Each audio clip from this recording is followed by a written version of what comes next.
Glad you're here for this special news broadcast of the Gabriel Speaks Podcast. Broadcast. Put that in a bar. I can see it coming. #1 hit.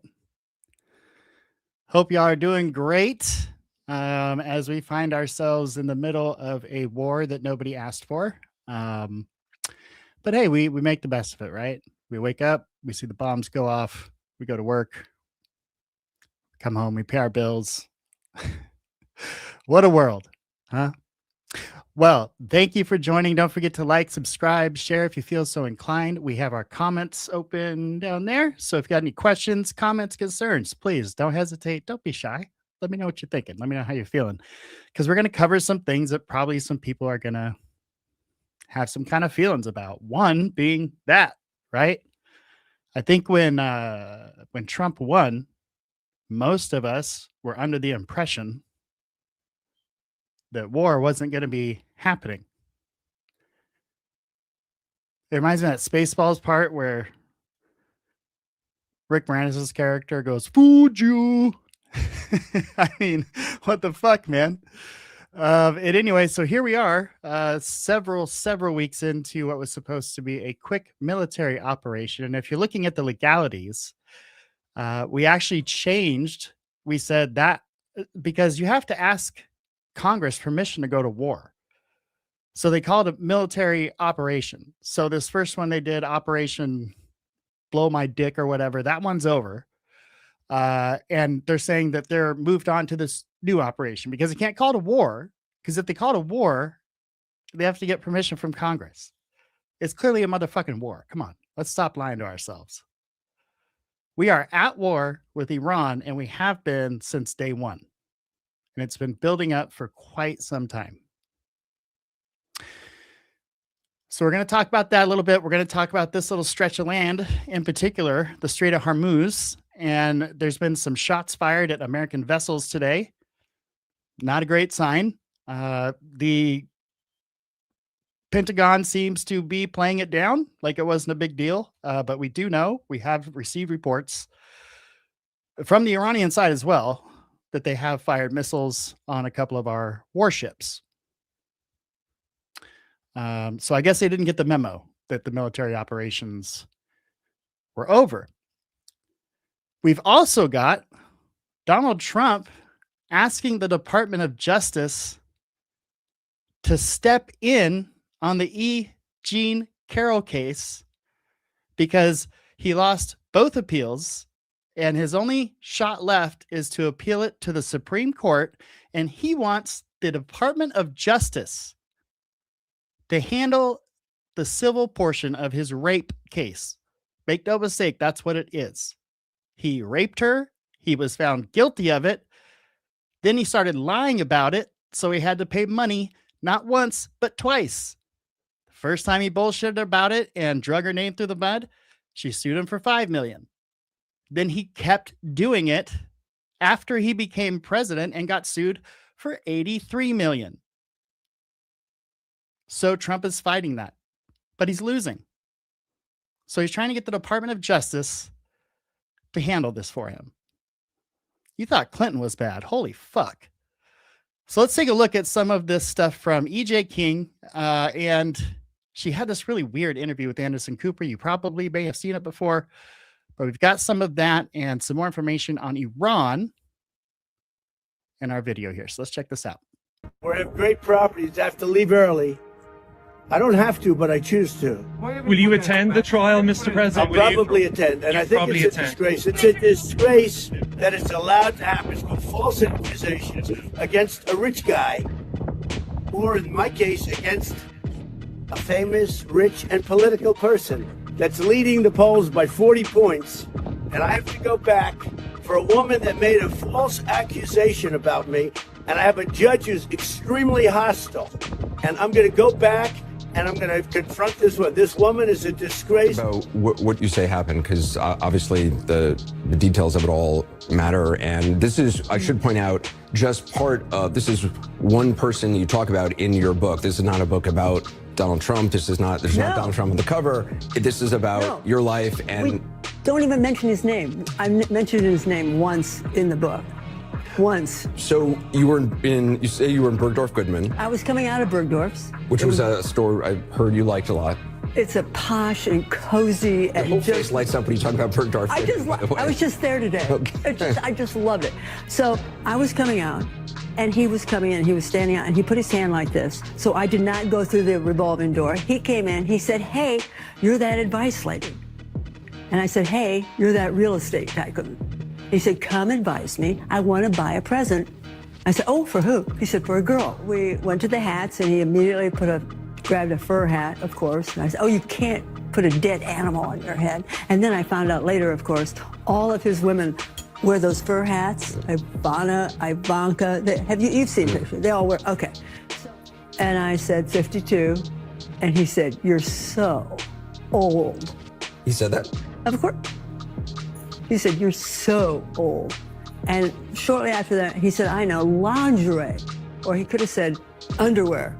And so we went up the escalator. We went to the lingerie department. You say you go up to the lingerie department and no one is around. And there are 2 or 3 boxes on the counter. The fancy, remember the old-fashioned lingerie boxes, and a filmy see-through bodysuit in lilac gray. And he snatches it up and he says, "Go try this on." I said, "You try it on." He said, "No, it looks like it fits you." I said, "It goes with your eyes." He said, "No, go put this on." He said, "Well, he went like this." And I walked in stupidly. So for you, this was kind of a New York moment. Like one of those best just like the best New York. Donald Trump is going to put on a filmy bodysuit. It's like, oh, I couldn't. So let's go in the dressing room. I thought, yeah, I'm going to make him put pants on. Walked in, and the minute I was in there, he shut the door and pushed me up against the wall and banged my head on the wall and kissed me. It was so shocking. And he put his shoulder against me to hold me against the wall. And at that point, I realized that I was in a very difficult situation. Did he say anything? No. So he pushed me, held me with his shoulder, and I was wearing a coat dress and tights, and he pulled down the tights. That was when it turned serious. I realized that this was a fight. I always think back and think, that was the stupidest thing I've ever done. I should never have done it. That was just a dumb thing to go into a dressing room with a man that I hardly know and have him shut the door and then be unable to stop him. It did not last long. And that's why I don't use the word you just used. I use the word fight. You don't use the word rape. Sexual violence is in every country, in every strata of society, and I just feel that so many women are undergoing sexual violence. Mine was short. I got out. I'm happy now. I'm moving on. And I think of all the women who are enduring constant sexual violence. So this one instant, this one, 3 minutes in this little dressing room, I just say it's the fight. That way I'm not the victim. Right? I'm not the victim. I think most people think of rape as it is a violent assault. It is not. I think most people think of rape as being sexy. Let's take a short break. What's that? Anderson? She just said that rape is sexy. Let's get to commercial. We're going to go ahead and roll the thing. What the fuck? She had me until she said she thinks most people think rape is sexy. Who are your friends, Eugene Carroll? None of my friends.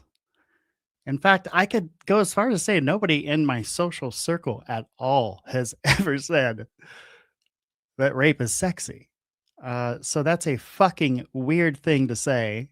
And it's no wonder they had to cut the commercial right there. Anyway, I just had to step in and call that out because that is fucking a weird thing to say. Think of the fantasies.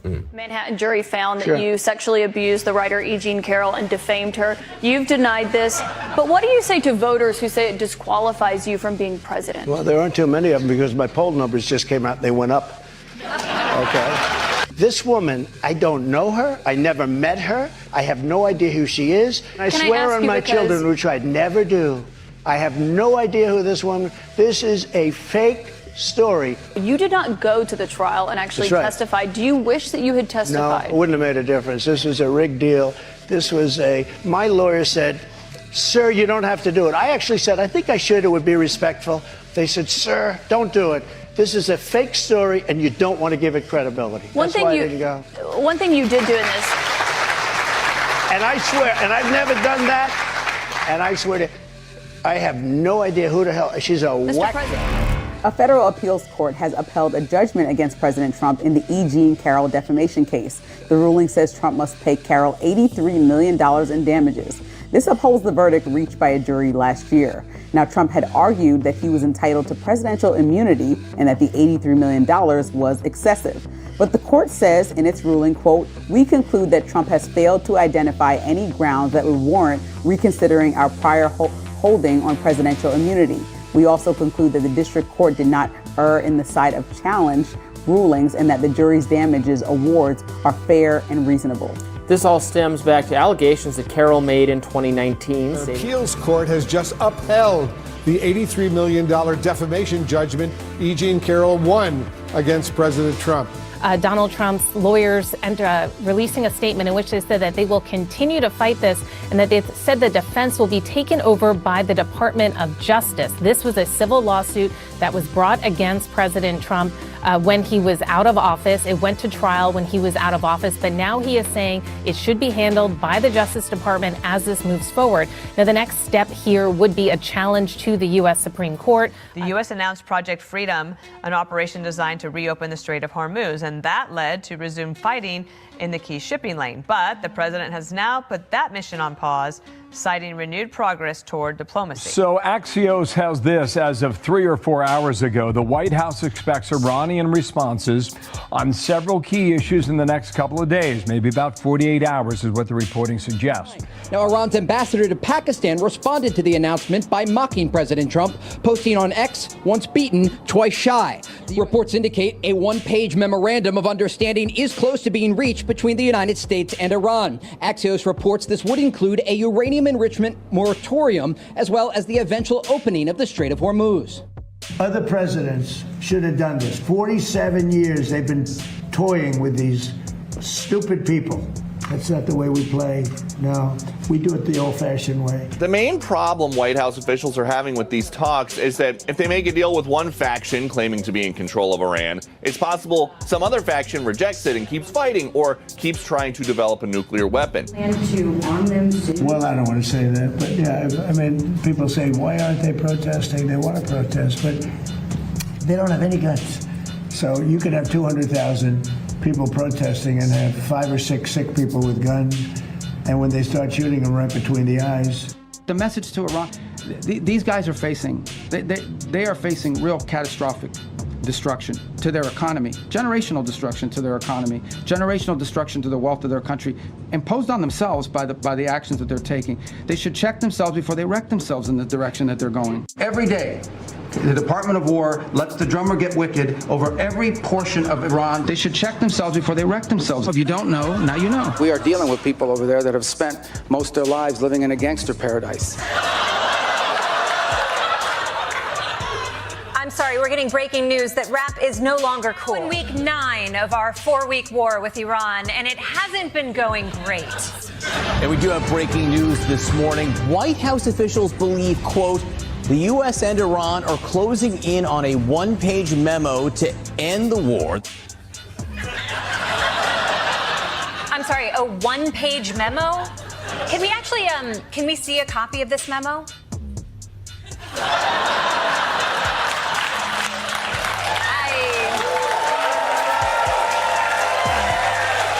I don't know. I mean, is that really him?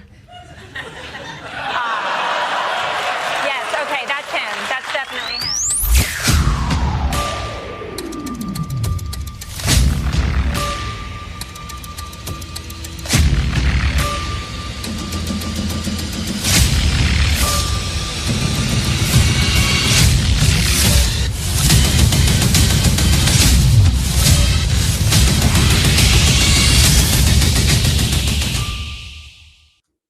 What a fucking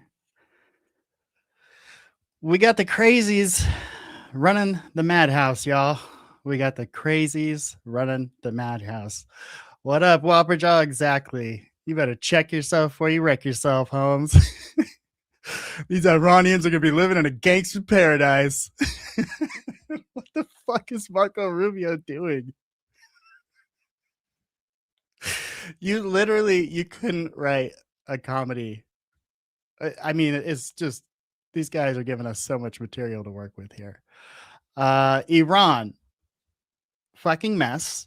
That's how we ended. I mean, what the president is talking about doing now in Iran is like dropping guns off, I guess, to civilians, because the last time their civilians demonstrated, a bunch of them got murdered. I think they said the number was around 30,000. But again, that's our press telling us that that was the number. Who knows what actually happened? I'm sure some innocent people did get murdered. Trust me, I'm not pro-Iran, but I think getting guns in the hands of those that want to protest in Iran is going to backfire tremendously on the United States. It's like these people have never read a history book. Do they even consult with all these highly paid think tanks we have around? Because they should have known, like, as soon as you attack Iran, the Strait of Hormuz, where 25% of the world's, forget gas, like 25% of the world's fertilizer comes out of there. 30-something percent of our helium, or maybe even higher. And you think like those things don't matter. Those things matter. We need fertilizer to grow food. We need helium to build technology and other things, and also to suck it in, and so our voices can sound like Mickey Mouse. These are important things. And then you have E. Jean Carroll, who, understand this, y'all. She came out with the accusation, and Trump started slamming her left and right. So she sued him, and they went to court, and there was a jury and a judge, and Trump has his attorneys, and she had her attorneys, and they had their evidence, and they had their evidence, and they did this whole thing in court, and the jury went back and they said, oh yeah, this guy definitely raped her. And not only that, he's bad-mouthing her. So we're awarding her $5 million. But Trump doesn't shut up after that. He goes on and continues saying it was a hoax, continues to say it was bullshit, continues to say there's no truth to it, and slam her name. So she sues him again. And another jury of peers come in, and he has his lawyers, and she has her lawyers, and yada, yada, yada. And they go, yeah, dude, why didn't you shut the fuck up like you're supposed to? How are you going to rape somebody and then also try to drag their name through the mud? So then they awarded her $83 million. Also, if you think it's like some gold digging trick, she's donating all of that money. She's not buying a yacht with it or a private island. She's donating all that money, probably to help other victims that find themselves in similar situations against powerful, rich men that take advantage of their positions. So now he wants the Department of Justice to step in. Now, this is from Politico. DOJ seeks to take on Trump's E. Jean Carroll case. This is unbelievable. It would be highly unusual for the government to intervene on the president's behalf post-trial and post-verdict. The Justice Department is still going to ask the Supreme Court to allow it to step in on President Trump's appeal of the $83.3 million jury verdict in a defamation lawsuit brought by the writer E. Jean Carroll, a move that would doom Carroll's case. In a Tuesday filing, Assistant U.S. Attorney General Brett Schmate, however the hell you say that, said the government would seek to use the Westfall Act to swap Trump for the U.S. as a defendant in the lawsuit. That would require dismissal of the case because the federal government can't be sued for defamation. A panel of appeals court judges previously denied the U.S. efforts to insert itself as the defendant. So I don't know how you feel about that. But the president trying to take resources, like our Department of Justice doesn't have enough shit on their plate. Now they have to handle some civil rape case because what the president did 20 years ago. Are you fucking kidding? It's a complete misuse of power. It's nonsense. And oh, by the way, our gas prices just keep ticking up. They're getting higher and higher and higher. All these oil executives tell us, oh, we have this huge surplus. I'm not to worry about this.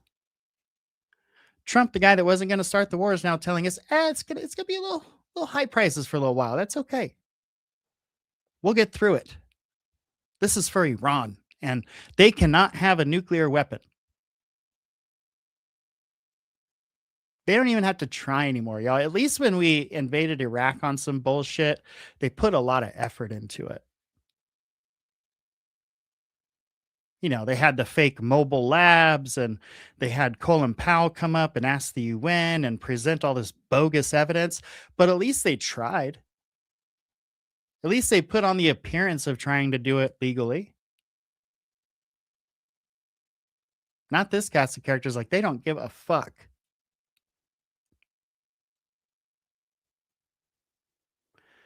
Scary shit, man. Scary shit. Okay, so E. Jean Carroll.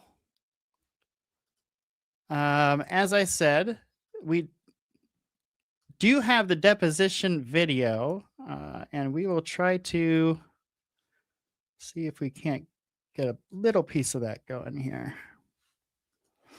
Now, this is Trump at the E. Jean Carroll case. If I can get it to work here.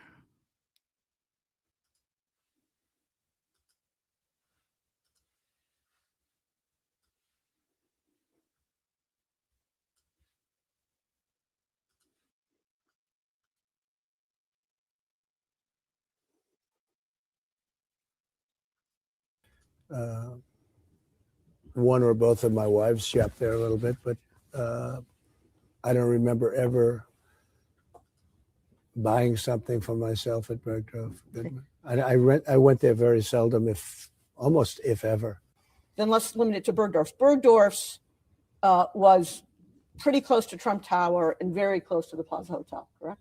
That's right. I'm handing you a document that's been marked as DJT 18. It bears the Bates range Carroll 24378 through 24385. You have that in front of you? Yeah.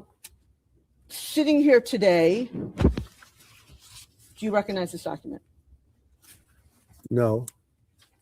I will represent to you that this is the excerpt from Ms. Carroll's book that was published in New York Magazine originally online on June 21, 2019. Okay. At any point in time, did you read this article? Excuse me? Did you ever read this article? This document? No, I don't believe I did. He doesn't read.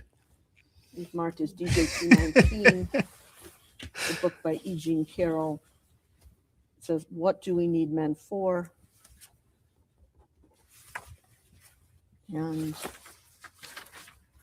so she wrote that book. If you look at the publication date, and in that book is where the account says first edition, printed July 2019. You have that? You have that book in front of you. I'm sitting here today, sir. Have you ever read either this book in its entirety or any portion of this book? No, never have. I've never seen the book. Okay.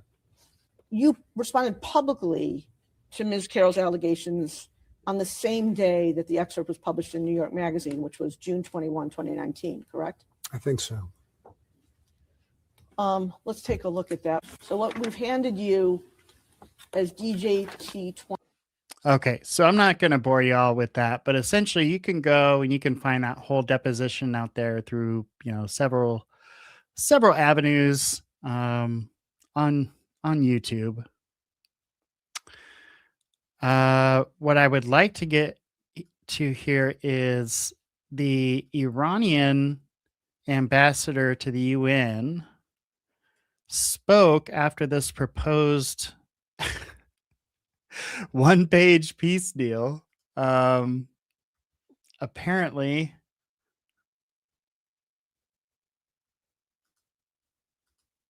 we're going to broker peace with Iran on a one-page memo.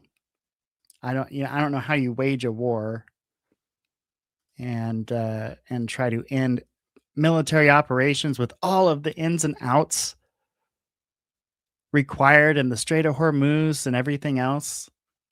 You're going to wrap that up with a one-page memo? Come on, y'all. That's a joke.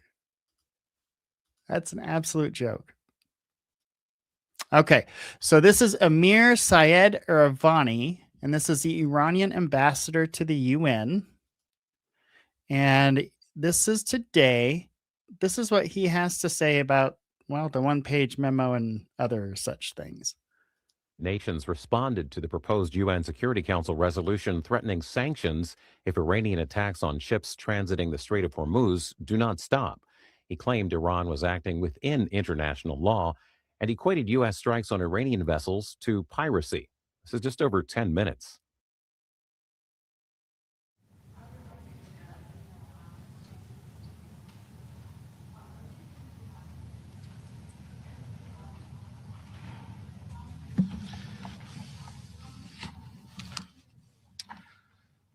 Good afternoon, everyone.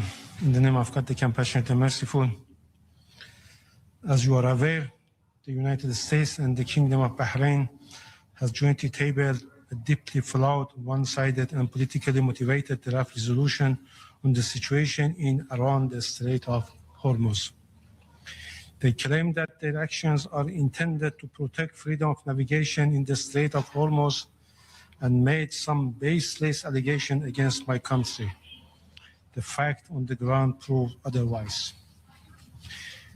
The actions of the United States stand in the stark contradiction to its stated objectives and have served only to escalate tensions and deepen instability in the region. Iran's position is clear. The only viable solution in the Strait of Hormuz is a permanent end to the war, the lifting of maritime blockade, and the restoration of normal passage. Instead, the U.S. is pushing a flawed, politically motivated draft resolution under the pretext of freedom of navigation to advance its political agenda and legitimize unlawful actions not to resolve the crisis. The draft resolution does not seek to protect international navigation. The real purpose is to legitimize the unlawful action of the United States against Iran in the Persian Gulf and the Strait of Hormuz, including its illegal maritime blockade. It deliberately advances a selective and distorted narrative and therefore lack of impartiality and credibility required for Security Council actions.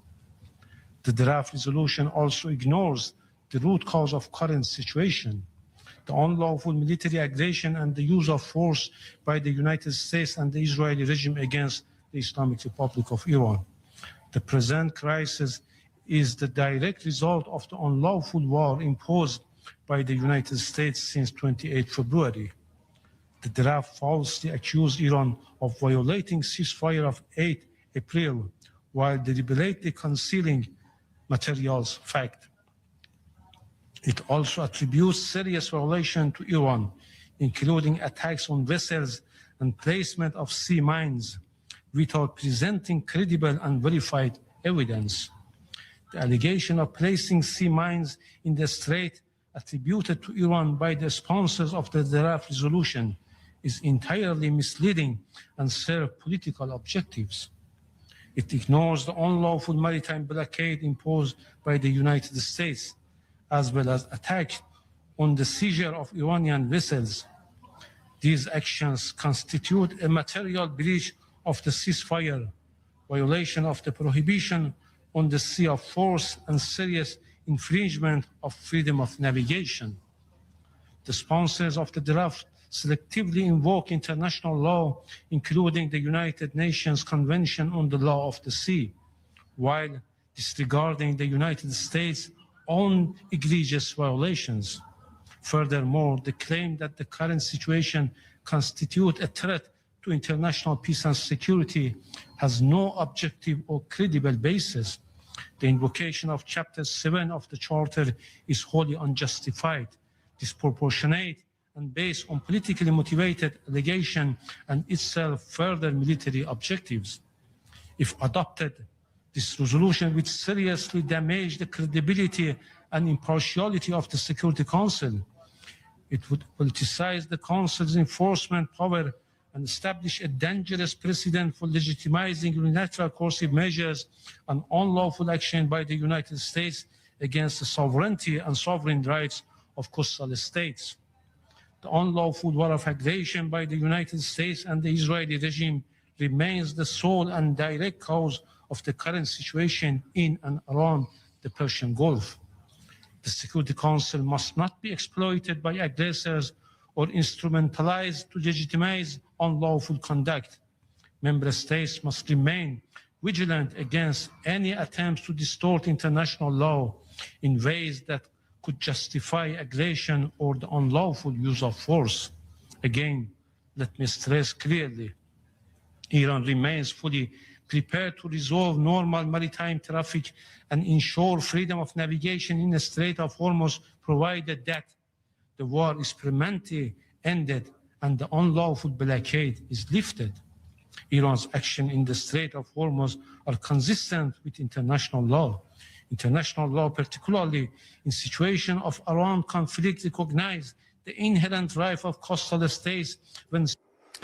This part gets frustrating, right? Because we have our government / military / media, which these days seems to all be joined at the hip, telling us one thing, that these guys are dropping mines in the Strait of Hormuz, that these guys are basically kind of charging bribes for safety to get through that area. But before we started attacking Iran, we never heard about this shit. Plenty of traffic was going in and out of the Strait of Hormuz. So if you get attacked and within your homeland, you can affect the aggressor because of where you are geographically located, of course they're going to take advantage of that. We would do the same thing. It's silly to think that we wouldn't. But they're basically saying, look, the mines and all this shit, no. That's nonsense. We weren't doing that. We didn't start threatening shit in the Strait of Hormuz until y'all started bombing us. And for you and me, we have to try to figure this shit out. Who's telling the truth? How many attacks can we actually track in the Strait of Hormuz before we started attacking Iran? I mean, I know that there was that one attack pre-9/11 against our battleship. But other than that, nothing that's been of any major concern that's even made headlines. So why is the Strait of Hormuz a problem? Because we attacked Iran. And so they're going to make it a problem. Because they can. They only have a few cards they can play, right? And so they got to play them. Again, it's just amazing. We didn't have a single think tank walking our military folks through how this is going to play out. Or at least they just didn't listen to them, it seems like. When subjected to aggression, to take necessary measures to defend their national security, sovereignty, and territorial integrity. As a coastal state, Iran cannot be excluded from the application of these fundamental principles of international law. By contrast, the military presence of the United States in Persian Gulf, thousands of miles from its own territory, lack any sound legal justification. Rather, it is the stabilizing factor that contributed to rising tension and insecurity in the region. The question today before the Council members, therefore, is why should a member state located thousands of miles away from the Persian Gulf and acting in a destabilizing manner be permitted to use the Security Council to advance its political agenda in the Persian Gulf, while Iran, as a coastal state of the Strait of Hormuz, is denied its lawful rights to defend its security and sovereignty, and is instead threatened with enforcement action under Chapter 7 of the Charter. Members of the Security Council must provide a clear and principled response to this fundamental question, because today is Iran, tomorrow will be another state. Let it be clear, Iran supports peace, security, and freedom of navigation in the Strait of Hormuz for all. The stability in the Persian Gulf must benefit all nations, including the people of Iran.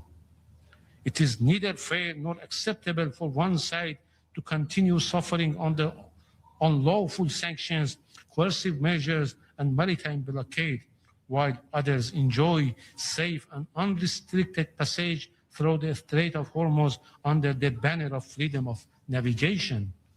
Such an approach is inconsistent with the principles of international law, fairness, and international human rights law.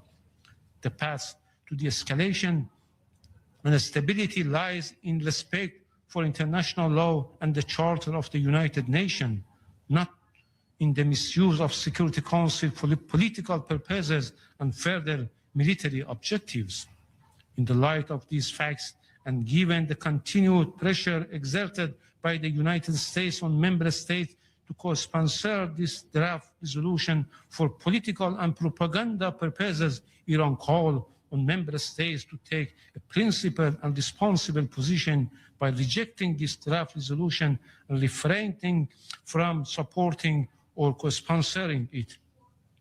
Finally, the representative of the United States invoked international law, the UN Convention of 1982 and the 1949 judgment of the ICJ in the Corfu Channel case to justify the United States position on freedom of navigation, and pretended that the US respect freedom of navigation. If there is any member state that lacks credibility in invoking international law, the UN Convention, and the authority and jurisprudence of the ICJ, it is the United States. The United States is the aggressor. It initiated 2 wars of aggression against Iran. It is flagrantly violated the UN Charter, international law, and the international humanitarian law. It has shown no respect for the principles of distinction and proportionality by targeting civilians and civilian infrastructure in Iran, acts which constitute serious violation of international law and amount of war crimes. These atrocious crimes have been openly acknowledged at the highest level by the President of the United States himself. In addition to persistent violation of international law and the UN Charter, the United States has a long and well-documented record of disregarding and refusing to comply with decisions and judgment of the ICJ. From the rejection of the ICJ judgment in the Nicaragua case in 1986, including the court's finding regarding the United States' unlawful use of force against Nicaragua. So he's got a point. All right, fair enough. We go against shit we say we're going to do all the fucking time. And we are definitely, it seems like, a nation of do as we say, not as we do. And when we decide something needs to happen, we can break all the rules because we said so. The thing that amazes me the most is like, this is not even our fight. For whatever reason, the Rothschilds and the Jewish leadership at the time and certain members of American leadership decided, we're going to drop them right off in Palestine. And, hopefully it'll be a two-state solution. We're going to put them in the middle of the place where people have been slaughtering each other over that land for thousands of years. And we're going to put them right in the middle of it. Well, that's done. I mean, we can't go back and change that now. But we equip the Israeli army. We train. At this time, they probably have more cutting edge weaponry than we do. There is no reason why we are fighting this war against Iran instead of Israel. I mean, the only world where that makes sense to me is if we just didn't want Israel to do to Iran what they did to Gaza. There's 90 million people in Iran. Could you imagine? If Israel did to Iran what they did to Gaza, with 90 million people in that countryside. So maybe we stepped in and we're like, we'll handle this one. You guys got that Gaza thing. We'll take this one.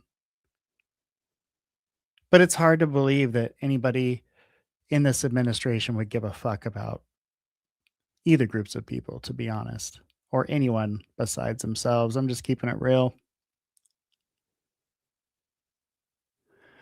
Quite fascinating. So that was pretty much it for the Iranian ambassador today. Now we have Pete Hegseth. I think this was just the day before yesterday. Let's see if we can't get this in any better shape here. That's a little bit better. Okay, so let's hear what the Department of War has to say, because they're the Department of War now, I guess. Oh, the audio sounds great already.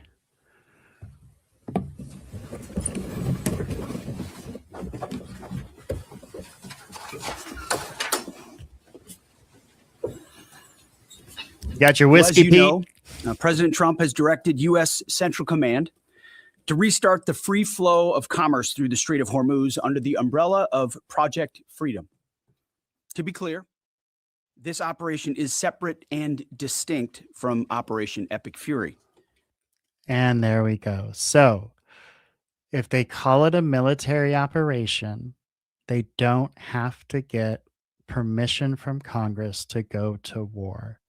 And as long as they keep those military operations 6 weeks or less, they will never have to go to Congress and ask for war. So it was Project Suck My Dick. Now it's Project Operation Marathon, whatever the hell he just said. In 6 weeks, it's going to be called Project something else, and so on and so forth.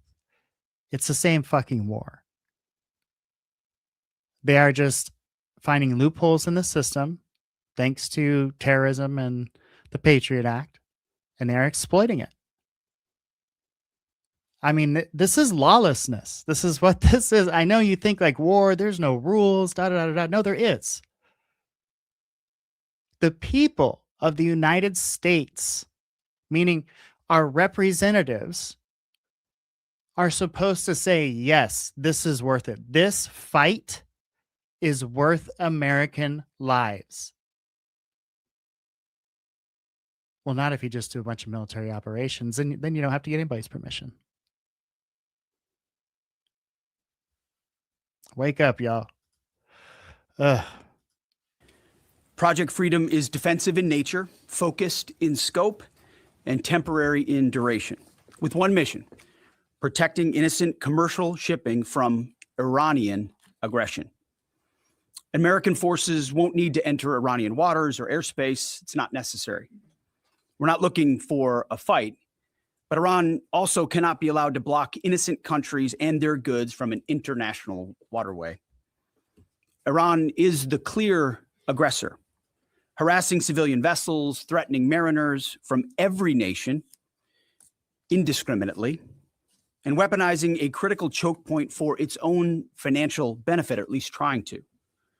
For too long, Iran has been harassing ships, shooting at civilian tankers from all nations, and trying to impose a tolling system. Iran's plan, a form of international extortion, is unacceptable. Imagine being able to build anything just by thinking about it. Meet Base 44. That ends with Project Freedom. 2 U.S. commercial ships, along with American destroyers, have already safely transited the strait, showing the lane is clear. We know the Iranians are embarrassed by this fact. They said they control the strait. They do not. So American ships led the way, commercial and military, shouldering the initial risk from the front, as Americans always do. And right now, hundreds more ships from nations around the world are lining up to transit. CENTCOM, along with partner nations, is in active communication with hundreds of ships, shipping companies, and insurers. All of these ships from all around the world want to get out of the Iranian trap that they have been stuck inside. As a direct gift from the United States to the world, we have established a powerful red, white, and blue dome over the strait. American destroyers are on station, supported by hundreds of fighter jets, helicopters, drones, and surveillance aircraft, providing 24/7 overwatch for peaceful commercial vessels, except Iran's, of course. Boy, what a great time if I was China and I was thinking about making a move on Taiwan. What a great time when America has all of these aircraft carriers and battleships and deployments and resources over in the Middle East.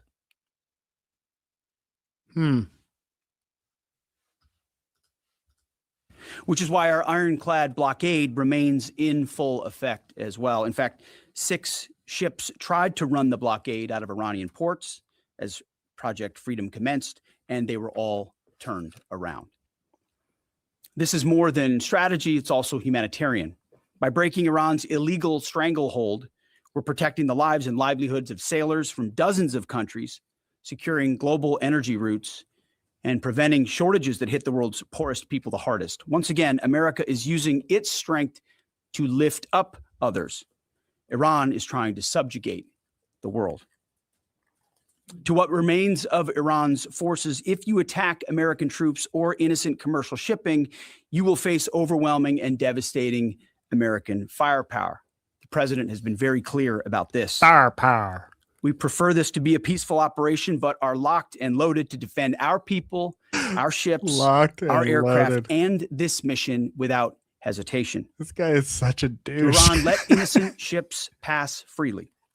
These international waters belong to all nations, not to Iran to tax, toll, or control. To our partners, allies, and the rest of the isn't this how the Clone Wars started in Star Wars? World, this is a temporary mission for us. As I've said before, the world needs this waterway a lot more than we do. We're stabilizing the situation so commerce can flow again, but we expect the world to step up. At the appropriate time and soon, we will hand responsibility back to you. To the incredible Americans executing this mission right now, simply thank you. Your courage, your readiness, your unmatched professionalism and precision are why the world can breathe easier today and every day. You are and always will be the greatest fighting force in human history, unmatched. I love you all. Okay, let's list off what happened in the Strait of Hormuz today. This source is Reuters, which is one of the few outlets I actually trust a little bit. So U.S. says 3 destroyers were attacked in the Strait of Hormuz, but there is no damage. Iran says the U.S. violated ceasefire and it returned fire. The UAE, United Arab Emirates, says air defenses engaging Iranian drones and missiles. So Iranian also shot. I'm guessing those are the drones that are basically just missiles, drones and missiles at the UAE. Fighting broke out as Iran reviews U.S. proposal to end the war. And Trump says ceasefire is still in effect. Iran says situation is back to normal, whatever the fuck normal is. The crazy thing is that it's a 1-page fucking memo. I just want you to think about that for a minute, folks. Like, think about if you've ever purchased a car, the amount of paperwork, if you did financing, that you had to do just to get that car from their possession to yours. I mean, it can take hours sometimes. Buying a home can take days to get all the paperwork and everything arranged. But we're supposed to believe our incompetent government has a comprehensive peace deal with Iran on a 1-page memo.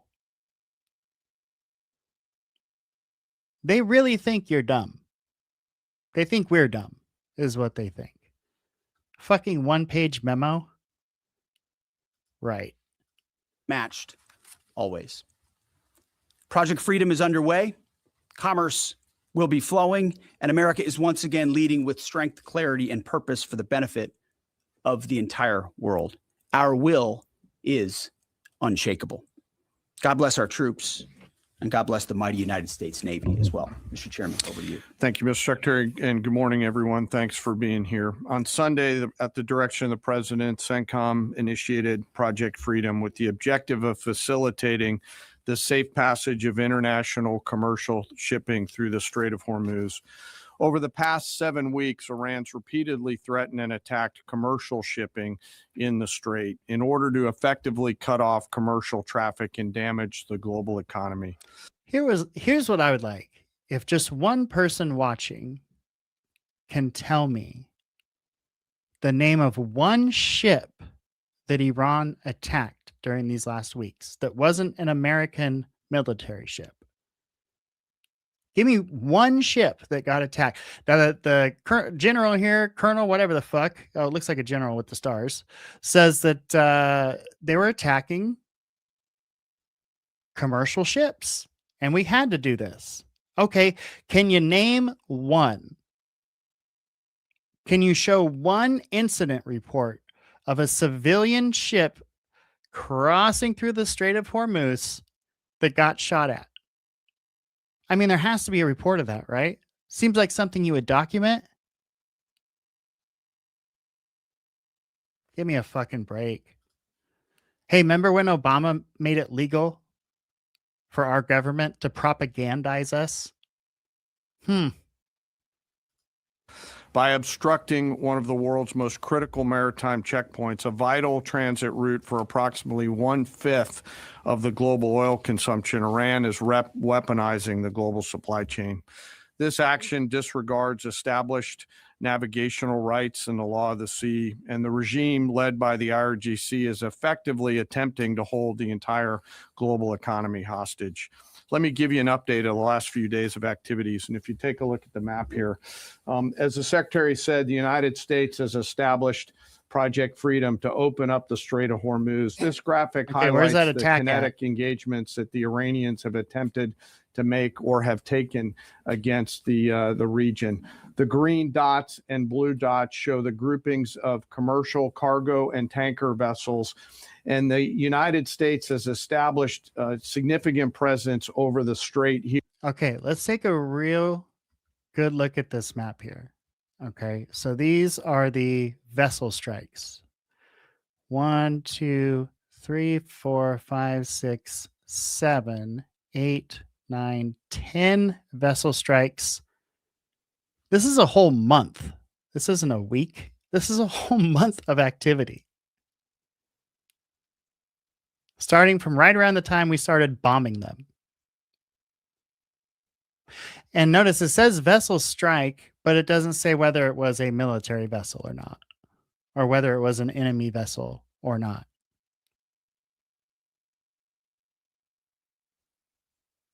This is propaganda, ladies and gentlemen.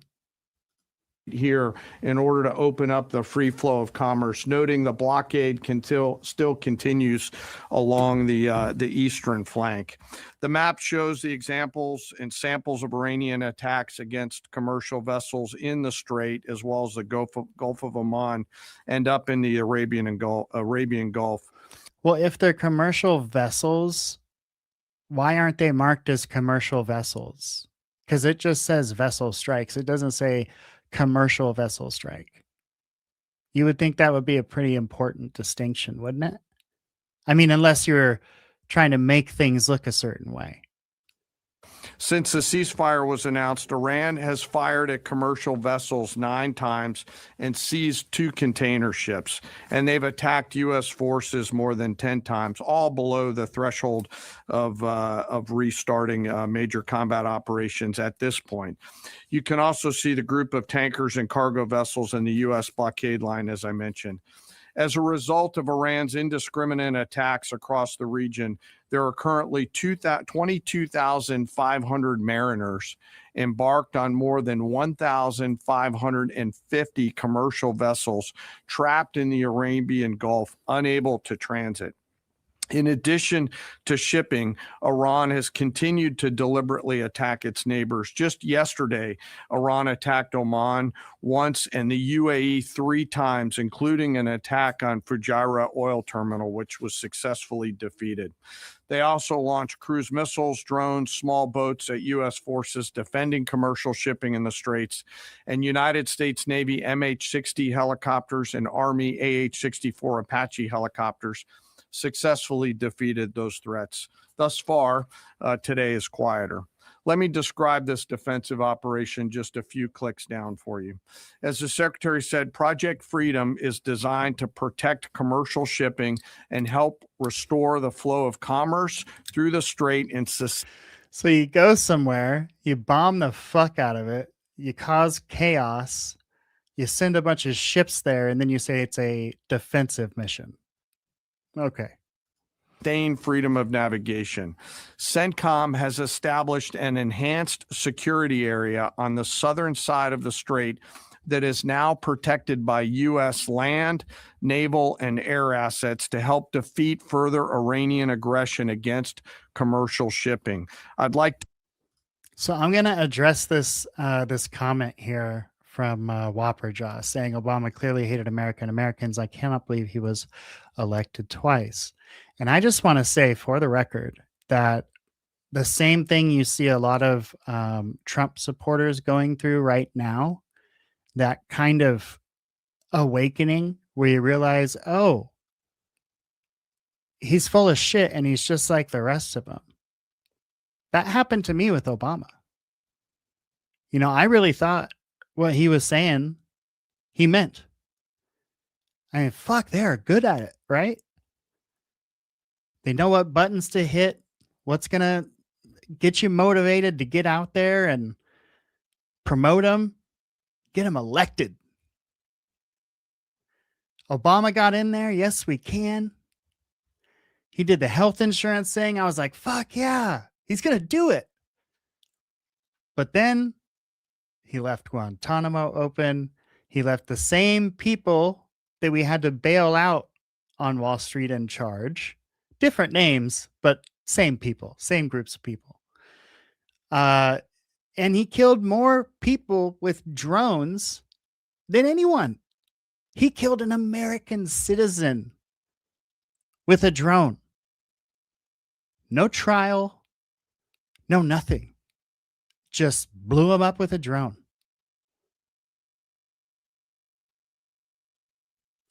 That fucking wrecked me. And from that moment on, I was like, all these fucking guys are liars. All of them. Especially the ones that tell you they're from the outside and they're going to bring change. Those are the fucking worst ones. They are completely full of shit. I'm closing in on 50 years somewhere on this earth. Not a single president could I say, yeah, I was proud of that guy. He did right for us when he was around. Not a single one. So I totally get it when I see these Trump people that are like, dude, what the fuck? You said you weren't going to get us into war. And like, I have been there. I have felt that heartbreak. And that's when I stopped believing in these assholes and started believing in people. Because these people are not us. These are figureheads on TV that are telling themselves and trying to paint some kind of fucking story for us. What matters is your coworkers. What matters is your family. The guy standing in line next to you in the store, waiting patiently while the overworked cashier is doing the best she can. That's us. These people fucking drink baby blood and all kinds of weird shit. Start a war and then call it a defense. We're defending. Are you? What kind of magic trick is that? And here, let's go back. Hopefully I don't get a strike for this. This is only about a 2-minute clip. But this is from a movie called W. And they have been trying to get a president to invade Iran for decades. Now, yes, this is a movie. But you have to understand the people in this room gave testimony about how this actually went down. And this is George Bush after 9/11 with Colin Powell and Dick Cheney talking about Iran. Oops. Wait, you mean you want it all? No way. Rich oil executives want the entire of the Middle East? You don't say. Yes. Yes. Let's not bullshit ourselves here. This isn't the fucking Today Show. This is some crazy guy on YouTube telling you the truth. Who hasn't sold a soul? Sold a soul? This is the truth coming out of my mouth. They want the fucking oil. And they can say it's nukes. They can say it's this. They can say it's that. It is the fucking oil. Trump himself has called it black gold. They want the fucking oil. And that is all this fight has anything to do with. Like to share a little bit more about U.S. capabilities, but for operational security purposes, I'm not going to get into specific details out there. On the surface, guided missile destroyers and other warships are detecting and defeating Iranian threats. This includes fast boats and one-way attack drones. In the air, more than 100 fighters, attack aircraft, and other manned and unmanned aircraft synchronized by the 82nd Airborne Division are in the air 24 hours a day, providing defensive overwatch for the enhanced security area and its approaches that I discussed.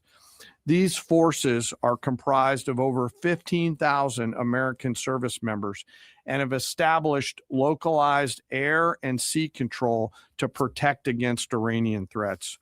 Commercial vessels that transit through the area will see, hear, and frankly feel U.S. combat power around them on the sea, in the skies, and on the radio.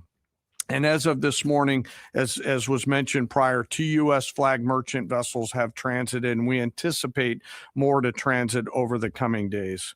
Further up the Gulf, U.S. Naval Forces Central Command continues to work to identify and mitigate any threats.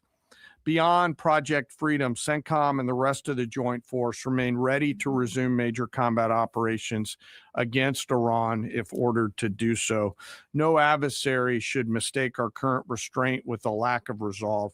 And the president has said, as the secretary has, that now is the time for those with equity stake in the strait to come assist. Before I turn it back to the secretary, I want to take a moment to highlight part of our joint force today. And today I want to talk about the paratroopers of the United States Army 82nd Airborne Division. When the president or the secretary need immediate, scalable, and lethal combat power in CENTCOM or elsewhere, the All-American Division answers the call. The 82nd is the core of our nation's immediate response force and ready to deploy within hours of notice. These paratroopers are capable of accomplishing any mission in any environment, constantly training, constantly ready to jump from Air Force aircraft into ground combat and seize key terrain if ordered to do so, just like their predecessors did in Sicily and Normandy in World War II, or to secure or enable the follow-on forces to flow into theater as they did in Grenada or Panama. They can do the range of missions from counterinsurgency to counterterrorism operations to power projection, as they have many times over the course of the history of this great division. They can do all these things because they're incredibly well-trained, well-equipped, and well-led, but also because of the indomitable spirit of the All-American paratrooper. Every single one of them volunteered for this role, volunteered to go to airborne training, and volunteered to serve. But this division is now more than just a formation that we use for forcible entries.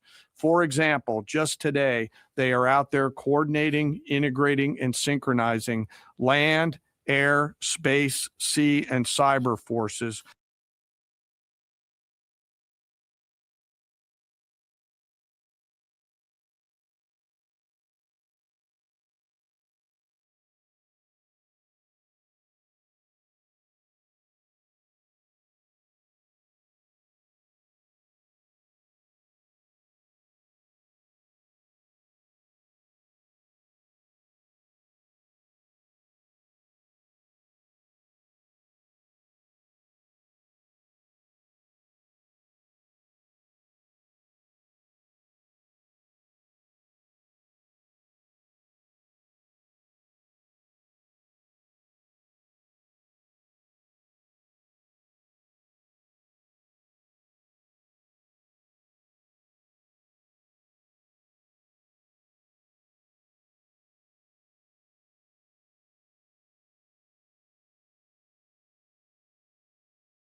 I've been on mute this whole time. That is hilarious.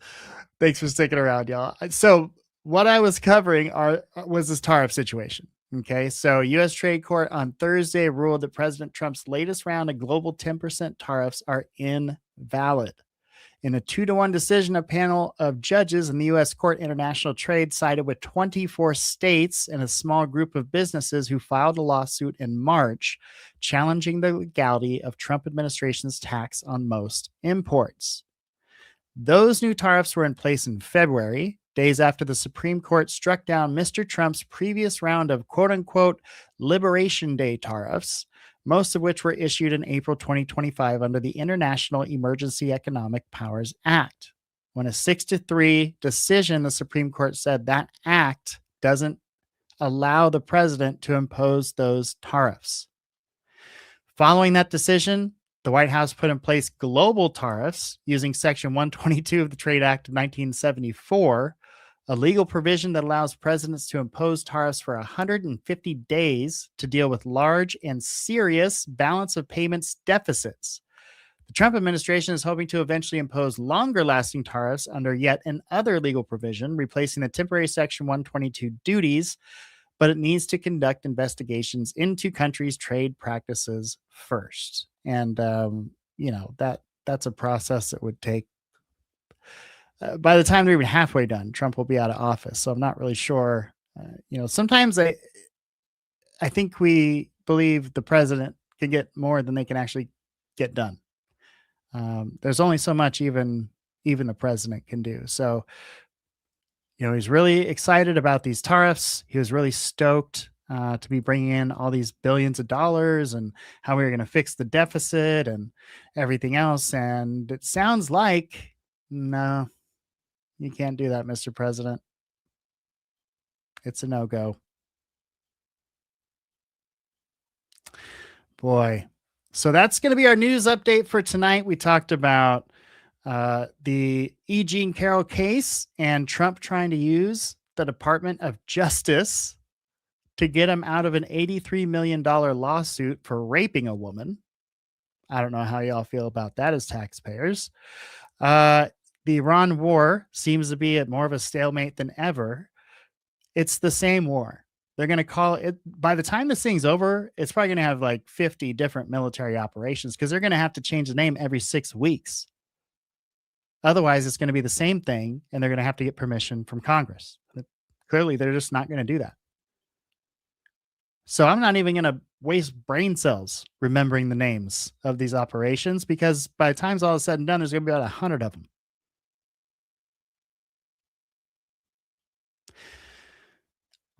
So the war with Iran rages on.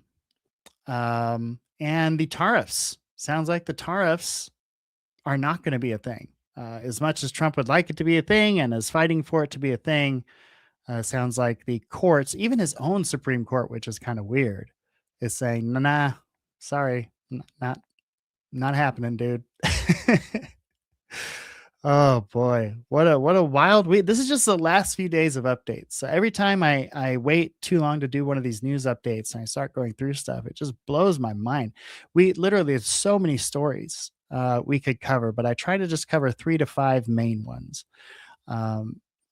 So it doesn't, so far, not a great week for Trump, not a great week for Iran, and a wonderful week for E. Jean Carroll. And whoever she's donating that $83 million to, God bless her and God bless them. That's my feeling on the matter. And God bless you all. Greater Steve, Whopper Jaw, anybody else who commented that I missed. Thank you so much for hanging out and bullshitting with me.